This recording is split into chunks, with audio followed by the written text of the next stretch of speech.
Mi nombre es Marcelo Satkovich y les doy la bienvenida a esta actividad de cierre del capítulo de neurociencias y Big Data y psiquiatría computacional de la AP. Quiero felicitar a la doctora Ferrari por todo el esfuerzo que hizo para organizar estas actividades que yo considero de gran valor. Les voy a compartir una presentación, vamos a ir viendo algunos datos de interés. La idea es que podamos ver entre todos dónde estamos parados con este tema. Esta es mi declaración de conflicto de intereses, ¿sí? En este tema no tengo conflictos de intereses. Nosotros, eh, Gran Hermano, un libro y una película que marcó la historia moderna y que de alguna forma anticipó un fenómeno que es ya hoy realidad, porque el Gran Hermano nos acompaña cotidianamente y esa pequeña computadora, o yo diría gran computadora, que llevamos todos en el bolsillo, es una máquina de recolectar información en forma permanente, lo cual estamos todos muy acostumbrados a que nos molesta un poco porque el algoritmo sabe que estuvimos mirando el precio de las heladeras y nos sugiere marcas y lugares para comprar, etcétera, etcétera. Nos sentimos espiados, pero por otro lado vamos a ver que hay una serie de recursos interesantes para aplicar en el campo de la salud. Todo esto tiene que ver con la ciencia de datos, ¿sí? Este es un gráfico que muchos de ustedes conocen, ¿ya? Pero básicamente lo que dice es que los datos están ahí, hay una cantidad masiva de datos, pero que en sí mismos no dicen nada, solamente cuando los organizamos se convierten en información y cuando a esa información le damos un sentido se convierte en conocimiento.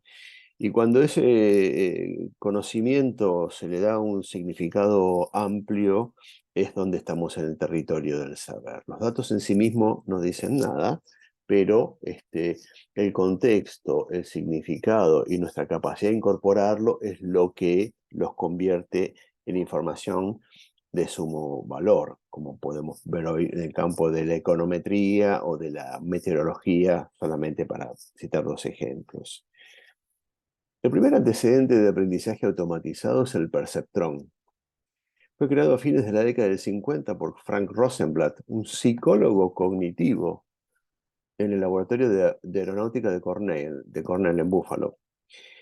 Y en 1961 se creó el Perceptron Mark I, la primera computadora que pudo aplicar los principios de Rosenblatt y fue entrenada para distinguir triángulos de cuadrados en un modelo de aprendizaje supervisado. El perceptrón contribuyó a cambiar la forma en la que considerábamos las computadoras. Dejaron de ser grandes computadoras que deben ser programadas a priori con fórmulas y reglas conocidas de antemano para, por ejemplo, predecir la trayectoria de los planetas. Y se convirtieron en algo que podía aprender reglas borrosas por su cuenta y, por ejemplo, identificar patrones. Aquí es donde la idea de que la computadora es la base de la inteligencia, de lo que hoy llamamos inteligencia artificial, y no una calculadora muy potente, se plasma, ¿sí? Hay un movimiento fuerte en el sentido de aplicar la ciencia de datos en el campo de la psiquiatría, ¿sí? El análisis cuantitativo aplicado a las ciencias, incluyendo la psiquiatría, implica, por un lado, la estadística clásica, con sus métodos de testeo de hipótesis nula, el test de T-Student o el análisis de varianza.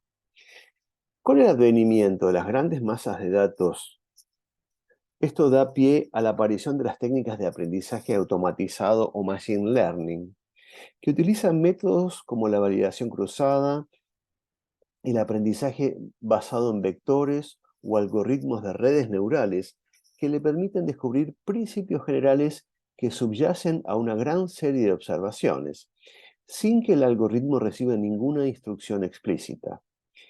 El estadístico no le pide al algoritmo que compare una cosa con otra, sino que mediante pocas asunciones formales previas, hace que los datos hablen por sí mismos y se extrae conocimiento estructurado de grandes masas de datos que permanecían ocultos. Esto es lo que se llama data mining, o algunos también utilizan el destilado de los datos. ¿Sí? Se destilan los datos para obtener algo diferente. Para eso se pueden utilizar métodos supervisados, los cuales son buenos para predecir, por ejemplo, la evolución, como la técnica de Support Vector Machine y los algoritmos de redes neurales, y algoritmos no supervisados que permiten descubrir estructuras estadísticas que permanecían desconocidas, como el agrupado de los datos o la reducción dimensional. Todas cosas que, si las miramos con detalle, son de enorme relevancia para el campo de la psiquiatría porque están respondiendo las preguntas que nos hacemos los psiquiatras en ausencia de marcadores biológicos, como por ejemplo, eh, es muy bueno para indagar si los datos psicopatológicos se agrupan de una cierta forma y ver si existen las categorías diagnósticas o predecir evoluciones o ver, como vamos a ver, qué elementos presentes hoy pueden predecir un fenómeno psicopatológico en el futuro. Así, algunos desafíos que plantea la medicina de precisión en psiquiatría podrían ser solucionados con los métodos de Machine Learning. Por ejemplo, en el capítulo A del gráfico, la investigación básica y clínica con frecuencia investiga un tipo de condición y lo compara con la población normal, lo que podría crear dicotomías artificiales. En cambio, las categorías diagnósticas se han diseñado para describir en forma confiable la fenomenología. Pero estas categorías no han demostrado ser congruentes con los hallazgos de la investigación en neurobiología y genética, incluso con la conducta. Las técnicas de Machine Learning podrían solucionar este problema al extraer patrones de variación individual todavía no descubiertos en forma simultánea desde fuentes de datos que atraviesan categorías diagnósticas tradicionales. Y finalmente, asignar un paciente a una sola categoría diagnóstica podría ignorar que mecanismos fisiopatológicos diferentes, como los endofenotipos, podrían contribuir al mismo cuadro clínico. En vez de apoyarnos en categorías diagnósticas, podríamos apoyarnos en subgrupos definidos en formas biológicas, y esto permitiría que los cuidados psiquiátricos se perfeccionen. ¿Sí?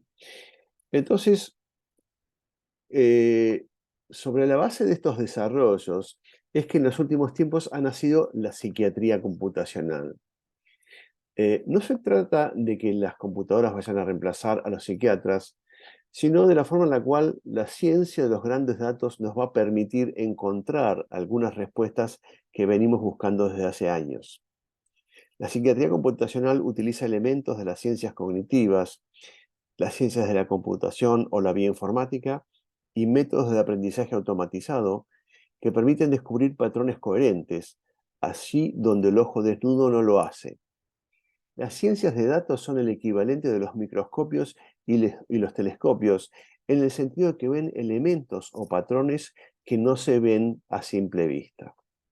Aquí vemos que hay abordajes que son puramente empujados por los datos, un análisis agnóstico de los mismos que permite detectar patrones. Y por otro lado, se postulan modelos impulsados por teorías, ¿no? Los famosos theory driven o basados en modelos, que son los diversos modelos que propone la psiquiatría computacional. Es así entonces que saltamos a lo que se llama analítica predictiva. Nosotros nos movemos desde las descripciones de los pacientes y la investigación de las diferencias estadísticas grupales, acá en la izquierda del cuadro, ¿sí? Lo que llaman el hindsight, ¿eh? Y con el objeto de hacia modelos capaces de predecir características actuales o futuras de pacientes individuales, los que nos permitirá la evaluación directa de un modelo clínico. Igual que en la meteorología o en la economía, basados en gran cantidad de datos, comenzamos a hacer predicciones. ¿Qué es lo que propone la medicina de precisión? Tratar de, en un paciente dado, poder, en base a lo que nos dicen los datos, hacer algún tipo de predicción. Y aquí es donde aparece la analítica predictiva. ¿Por qué es tan importante esto? Porque la nosografía psiquiátrica está en un momento histórico complicado, yo diría, porque nosotros, fíjense ustedes, en el año 1903, los hermanos Wright hacen volar al Flyer 1, ¿sí? Solucionan un problema técnico que la humanidad había tratado de trabajar durante siglos, que era hacer volar a una máquina más pesada que el hombre. Casi al mismo tiempo, unos poquitos años antes, 5 o 6 años antes, un poco más tal vez, Kraepelin también había resuelto un problema técnico inherente a la psiquiatría, ¿sí? Porque él, observando grandes masas de pacientes minuciosamente y utilizando los elementos que tenía a la mano, como las descripciones de Calbaum de la catatonía y de Hecker de la hebefrenia, hace una observación, dice, bueno, en esta masa de pacientes que llamamos psicóticos o locos, yo observo y puedo demostrar que hay dos patrones. Un patrón de personas que se caracterizan por presentar episodios repetidos de trastornos afectivos, con depresión o cuadros de euforia, con o sin síntomas psicóticos, pero que en el largo plazo tienen una buena evolución. Y un grupo de pacientes que presentan muchos síntomas de estas características psicóticos, más tarde los llamaríamos de primer orden, cuya característica esencial es el deterioro progresivo en su rendimiento y funcionamiento. A esto lo voy a llamar demencia precoz. Sin lugar a dudas, Kraepelin es un hito histórico y es realmente un descubrimiento técnico-científico en la psiquiatría, y la psiquiatría es antes y después de Kraepelin. Ahora, pasaron 120 años. ¿Dónde estamos? Fíjense dónde está la aeronáutica, ¿no? En el cual tenemos taxis espaciales y realmente esto ya existe y ya pasa. Si tenés $250.000, te podés pagar un ticket en esta hermosa cápsula, la SpaceX, y viajar por unos minutos al espacio. ¿Dónde estamos los psiquiatras? La verdad que no hemos avanzado mucho. Entonces ahí es donde nosotros creemos que realmente en el campo de la ciencia de datos podemos tener la ayuda que no hemos tenido de los avances de la neurobiología, y esto tiene que ver no con que no hay un sustento neurobiológico de los trastornos mentales, sino con la infinita complejidad de los trastornos mentales y del cerebro. Dos definiciones. ¿Qué es la psiquiatría de precisión? La psiquiatría de precisión es un abordaje para el tratamiento y prevención de los trastornos psiquiátricos que consideran la variabilidad individual en genes, biología, cognición, entorno y estilos de vida. Y por otro lado, la psiquiatría computacional es un campo de investigación que busca caracterizar las disfunciones mentales en términos de computación aberrante en múltiples escalas. Es la idea de aplicar un modelo. Así, un ejemplo, por ejemplo, la psiquiatría de precisión asume que uno de los ejes centrales debería ser la nosología computacional, en la cual el análisis de complejidades obtenidas en forma directa o indirecta de nuestros pacientes comienza a generar un ordenamiento psicopatológico. Estos investigadores proponen la utilización de estrategias de redes neurales y aprendizaje automatizado para transformar nuestro actual abordaje, en la cual la fisiopatología es la responsable de los síntomas y signos que producen las categorías diagnósticas, y convertir esto en el camino inverso, generar modelos generativos que intentan explicar las consecuencias desde las causas. Nosotros todo este 150 años de psiquiatría estuvimos tratando de entender las causas desde las consecuencias, es decir, los procesos patológicos desde los síntomas, que es lo que podemos acceder. La idea es generar modelos que hagan el camino inverso. La idea es alimentar el algoritmo con los datos que ya tenemos de la fisiopatología para comprender cómo se generan los síntomas y las categorías diagnósticas como una consecuencia de todo el proceso. Otro ejemplo de medicina de precisión es la farmacogenética y la genómica, que tienen que ver con la analítica predictiva, que es la idea de, en base a los datos de la biología molecular que yo puedo capturar de una persona, predecir cómo va a responder o cómo va a tolerar un paciente dado. En la medida que la masa crítica de datos de farmacogenómica y clínica se van acumulando, comenzamos a tener marcadores genéticos de cierta utilidad, ¿sí? Podemos señalar que la psiquiatría computacional tiene dos grandes campos. Uno que es lo que nosotros utilizamos clínicamente, que es el análisis diferido, que son los diagnósticos, ¿sí? Para los cuales utilizamos las dimensiones psicopatológicas, los registros clínicos, nuestras intervenciones y todas las escalas y cuestionarios que nos permiten definir el fenotipo en estudio. Pero hay un capítulo nuevo que es el análisis directo, que tiene que ver con el fenotipado digital, ¿sí? Que se basa en los autorreportes, pero también en los modelos del lenguaje masivo y el procesamiento del lenguaje natural, y en toda la información que nos proveen las aplicaciones y los wearables. Toda la Internet de las cosas, nuestro teléfono y nuestra computadora están generando todo el tiempo datos sobre nuestra conducta. Y la idea es que eso es un análisis directo que podría proveer información. Para comprender que la analítica predictiva estuvo latente en la psiquiatría todo este tiempo, hace no mucho tiempo, en el año, mucho antes de que existiera Internet, pero no hace tantos años, el gran epistemólogo de la psiquiatría, historiador de la psiquiatría, Germán Berríos, decía que las clasificaciones en psiquiatría son analítica predictiva. Porque las buenas clasificaciones psiquiátricas, estoy mostrando aquí la clasificación de Leonard, que posiblemente es, como dice el grupo de trabajo de la Sociedad Wernicke Claes-Leonard, a la cual pertenezco, es un programa de investigación, no es una creencia, es un programa de investigación que tiene ya más de 100 años y que lo que está haciendo es postular una serie de hipótesis, y la hipótesis es que las cosas que se ven diferentes deben tener causas diferentes. Entonces han estudiado minuciosamente, y cuando en esta escuela, cuando uno está diciendo que ha diagnosticado una esquizofrenia sistemática, está diciendo no solamente cuál es el cuadro clínico, si es una esquizofrenia paranoide, una catatonía crónica, una hebefrenia, sino que está señalando que es un paciente que tiene un patrón evolutivo, que va a tener un patrón evolutivo determinado, que tiene una carga genética determinada, que en general suele ser baja.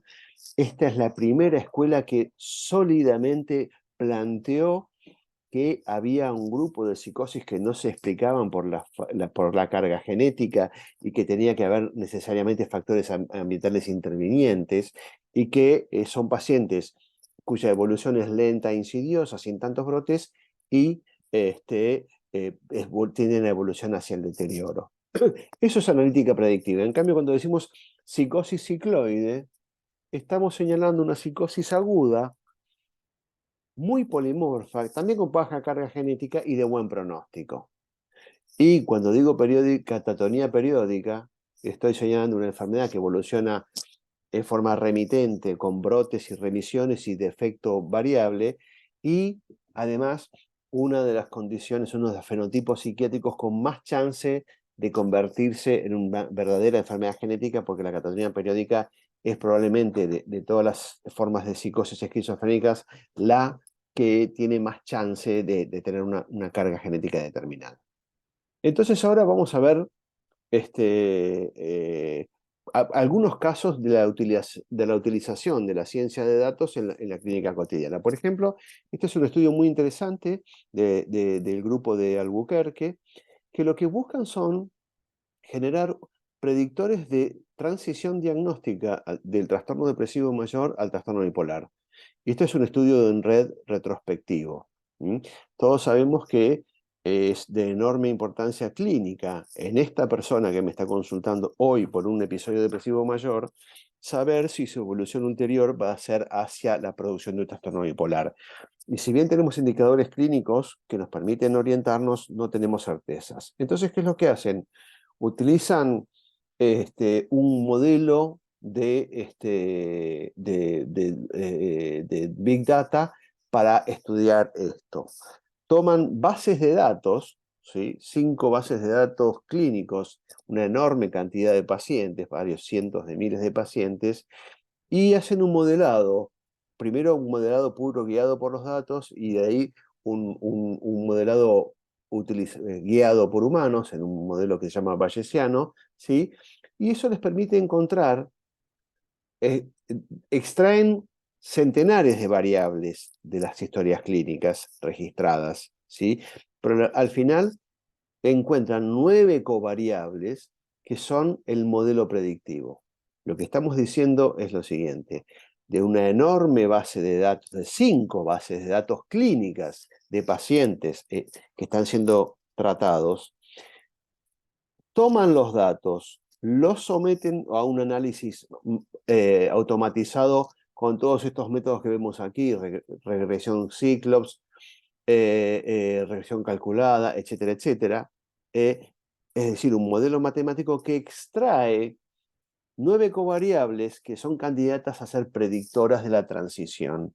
Y después de eso las validan en 9 otras bases de datos y llegan a esta conclusión. Ellos utilizan SNOMED. SNOMED es un esfuerzo internacional de nomenclatura médica con el objeto de producir nomenclatura médica de precisión para los registros médicos electrónicos para mejorar la clínica y la investigación. La idea de SNOMED es que todos, cuando decimos un concepto en medicina en general, nos estemos refiriendo a lo mismo, entonces hay todo un esfuerzo para definir cada, cada síntoma, cada rasgo clínico. Y esto solamente es posible gracias al hecho de que tenemos una capacidad de cálculo y de manejo de información que no teníamos, y de acopio de información que no teníamos hace no muchos años. Un registro médico electrónico unificado era una cosa impensable hace tan solo 20 años. Y es hoy en día una cosa palpable que ya existe y muchas de estas cosas tienen que ver con eso. Entonces esto es un ejemplo de lo que es un registro de datos masivos. Hacen un entrenamiento de los datos, no me quiero detener en esto, pero finalmente lo que encuentran es realmente un algoritmo predictivo de riesgo de transición de trastorno depresivo mayor a trastorno bipolar dentro del año. Entonces hay un score que permite calcular, ¿sí? En el punto 1, el score de cálculo, que incluye cada parámetro, cada uno de los parámetros seleccionados que el algoritmo encontró que eran los parámetros más valiosos, tienen un puntaje. Eso quiere decir que el peso de ese parámetro es muy importante. Por ejemplo, la severidad del cuadro depresivo. Cuanto más grave la depresión, más chance, más peso para incorporarse al algoritmo y predecir la transición al trastorno bipolar. Lo mismo que si el cuadro depresivo tiene síntomas psicóticos. Y fíjense que dentro del historial médico, ¿sí?, el historial de autolesiones y abuso de sustancias tiene mucho peso. Y el otro elemento que tiene un enorme peso son los grupos etarios.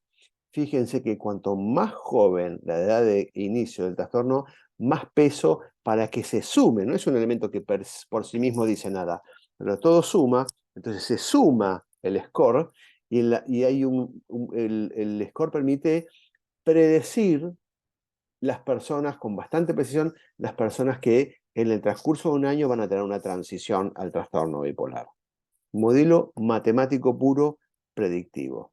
¿Sí? Estos son algunos de los modelos matemáticos que se utilizan en este campo para que se familiaricen con los nombres nada más. No soy matemático, no puedo explicarles esto, pero sí son cosas que tenemos que familiarizarnos, como el Support Vector Machine, optimización hiperparamétrica y los límites de decisión no lineares, etcétera, etcétera. Hay un montón de,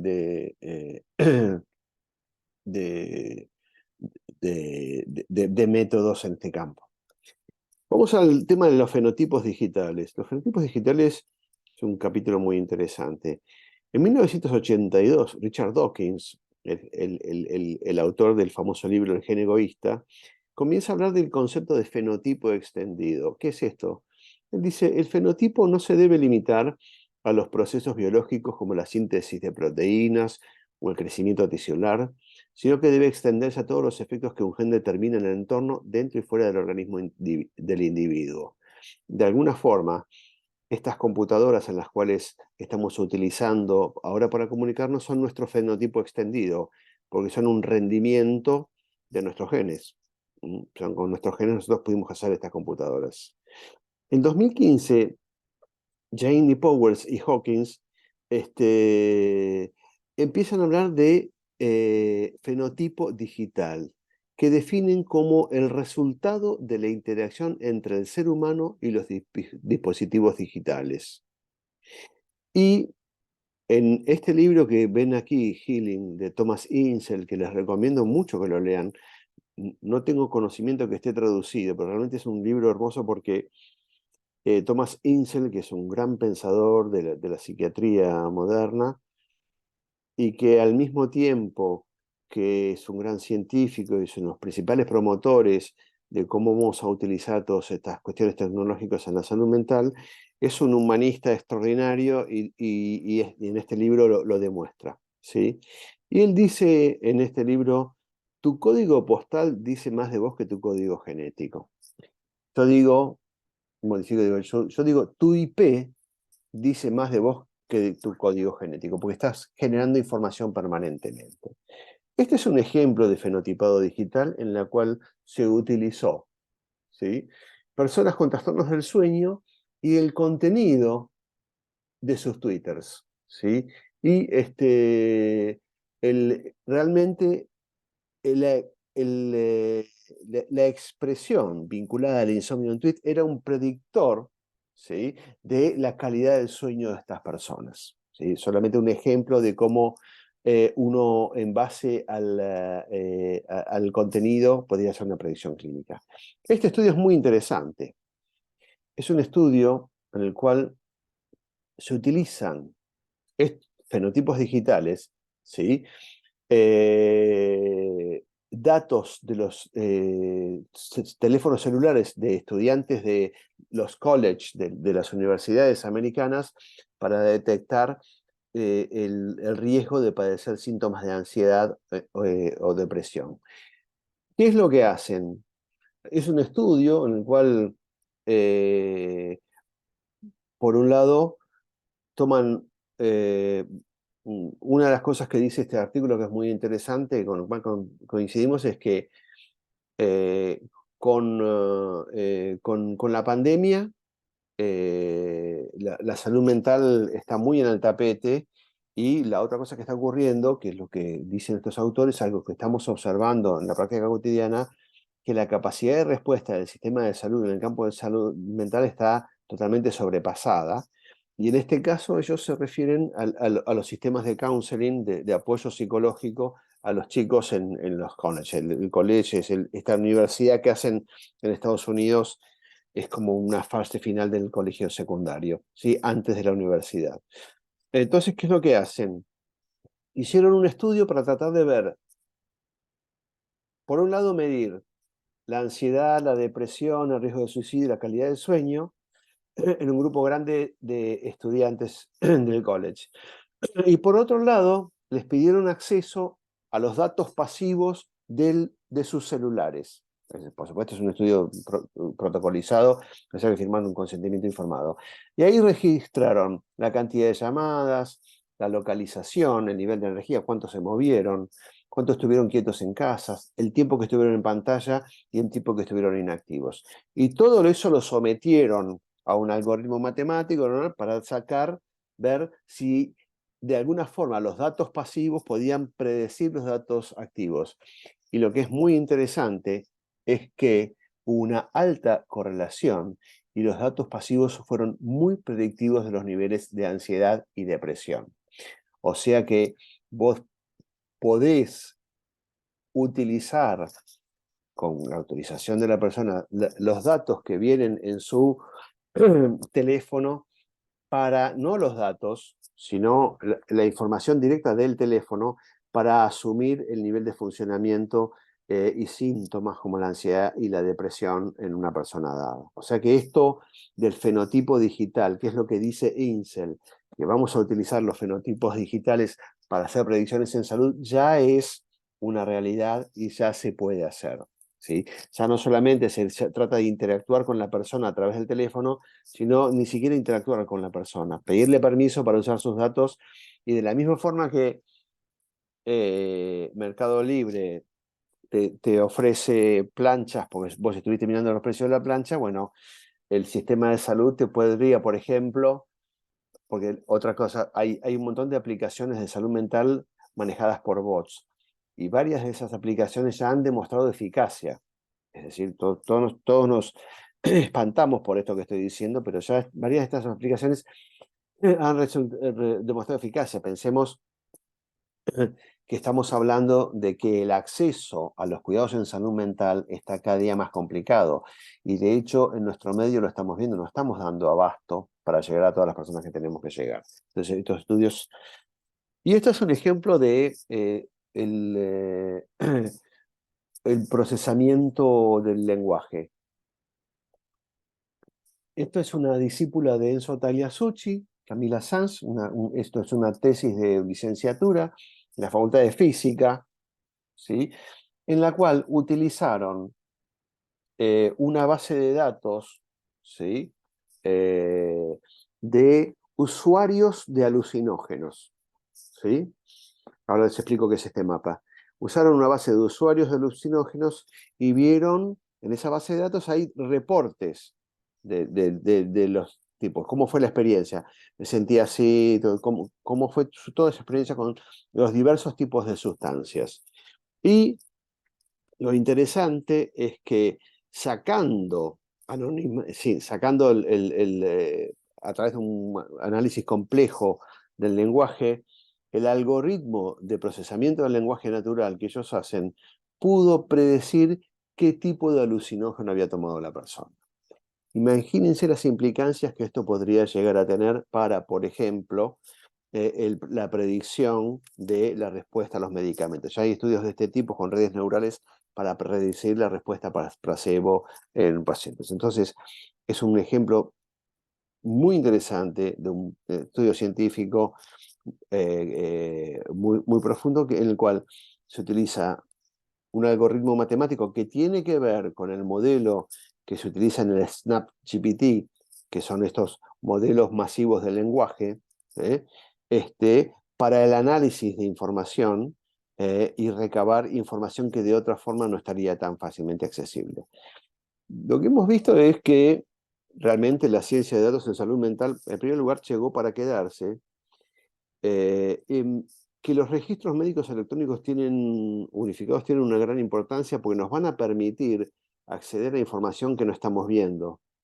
Esto tenemos que pensarlo igual que el telescopio Webb, en el cual la NASA gastó 11.000 millones de dólares para poner un telescopio potentísimo, es el telescopio más potente de la historia, que además lo mandaron a través de un satélite a una distancia, hasta que creo que 1,5 millones de kilómetros de la Tierra, porque tiene que estar ubicado en un lugar muy frío para poder trabajar en forma eficiente. Y ese telescopio lo que está haciendo es recabar información sobre la historia del universo, ¿sí? Justamente lo que está haciendo ese telescopio es ver información que no podríamos ver a simple vista. Bueno, si nosotros tuviéramos registros médicos unificados, podríamos acceder a un montón de información que no vemos a simple vista. Con estos datos podemos minar o destilar, me gustó lo de destilar, conocimiento estructurado y ver si las categorías diagnósticas que estamos utilizando están bien, están erradas, se les pueden agregar o sacar cosas.